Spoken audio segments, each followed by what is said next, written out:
10 दिन की थी ये बच्ची सोनी। सड़क के किनारे पड़ी हुई थी अपनी माँ से चिपट कर 1.5 साल पहले। माँ के पेट से लिपटी हुई थी जोर से पकड़कर और यही सोच रही थी कि अब माँ फिर से पेड़ के ऊपर चढ़ेगी। लेकिन बेचारी माँ की तो कब की सांसें थम चुकी थी।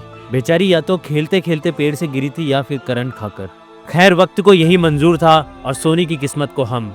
सोनी बहुत छोटी थी तो शेल्टर में उसे रख नहीं सकते थे, इसलिए मुग्धा ने उसे अपने घर पर रखा। और जब से वो घर पर आई तो क्या रौनक लेके आई। मुग्धा और मुग्धा की मम्मी ने सोनी को बिल्कुल अपनी बेटी जैसे पाला। धीरे धीरे समय बीता और वक्त के साथ सोनी इन दोनों को ही अपनी मम्मी समझने लगी और घर पर ही सोनी की मुलाकात बाकी बच्चों से हुई। उनके साथ खेलती कूदती मस्ती करती, उनके मजे लेती। धीरे धीरे सोनी 10 दिन से सीधा 1.5 साल की हो गई। अब सोनी के लिए घर के कमरे छोटे पड़ने लगे तो अब वक्त था मुग्धा के प्लान बी के एग्जीक्यूशन का। मुग्धा ने रिसेंटली ही एक काइंड डोनर की मदद से ये कैट सेक्शन एक्सटेंड करवाया था और इसका कंस्ट्रक्शन केवल कैट्स को ध्यान में रखकर नहीं बल्कि सोनी की बढ़ती उम्र को भी ध्यान में रखकर करवाया गया था। बस फिर क्या था, 1.5 साल बाद सोनी को हमने यहाँ मूव कर दिया। पहले तो हमें लगा कि सोनी घर को छोड़कर यहाँ पे कैसे एडजस्ट करेगी, लेकिन जैसे ही हमने उसको यहाँ पे मूव करा उसके लिए तो ये जगह मानो जैसे कोई ख्वाब उसका हकीकत में तब्दील हो गया हो।